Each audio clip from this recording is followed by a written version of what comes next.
भंडारा जिल्ह्याच्या लाखनी तालुक्यातील केसलवाडा पवार या गावामध्ये ग्रामपंचायतीच्या वतीने गावात 10,000 झाडांची लागवड करण्यात आली। तसेच गावामध्ये आरोग्य शिबिर राबविण्यात आलं। दिवसेंदिवस जंगलाची तोड होत आहे आणि तसेच शेतकरी देखील आपल्या शेतावरील झाडं तोडत आहे। त्यामुळे वातावरणात बदल होत असून उष्णता वाढत आहे। पर्यावरण समतोल राखण्यासाठी झाडे लावणे ही काळाची गरज आहे। त्यामुळे आज केसलवाडा ग्रामपंचायतीने हा उपक्रम हाती घेतला आहे। एक पेड़ माँ के नाम हा उपक्रम राबवत गावातील सर्व लोकांनी यात सहभाग घेत झाडे लागवड केली आणि या उपक्रमाला काँग्रेसचे माजी प्रदेशाध्यक्ष नाना पटोले यांनी देखील सहभाग घेतला होता। माझं नाव आहे सौ मीनाक्षी संतोष सिंगनजुडे। मी जिल्हा परिषद उच्च प्राथमिक शाळा केसलवाडा पवार या ठिकाणी सहाय्यक शिक्षिका म्हणून कार्यरत आहे।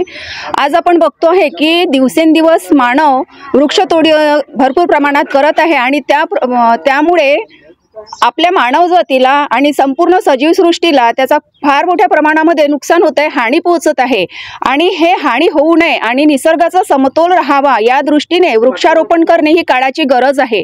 आणि ही गरज लक्षात घेऊन आमच्या गावच्या सरपंच आदरणीय रोमिलाताई बिसेन आणि त्यांच्या सोबतीला असलेले आमचे सर्वांचे लाडके रामेश्वर भाऊ बिसेन यांनी वृक्षारोपणाचा वसा हातात घेतलेला असून आजपर्यंत त्यांनी 10,000 वृक्षांची लागवड केलेली आहे।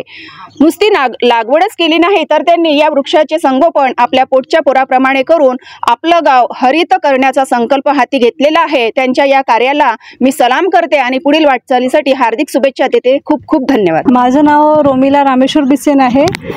मी ग्राम केसलवाडा पवार येथील सरपंच आहे आणि आज माझ्या गावी महाआरोग्य शिबिर तशाच प्रकारे वृक्षारोपण करण्यात येत आहे आणि या कार्यक्रमाच्या वृक्षारोपण प्रसंगी या क्षेत्राचे आमदार सन्माननीय नानाभाऊ पटोले यांनी इथे वृक्षारोपण लावून महाआरोग्य शिबिरचे उद्घाटन केले।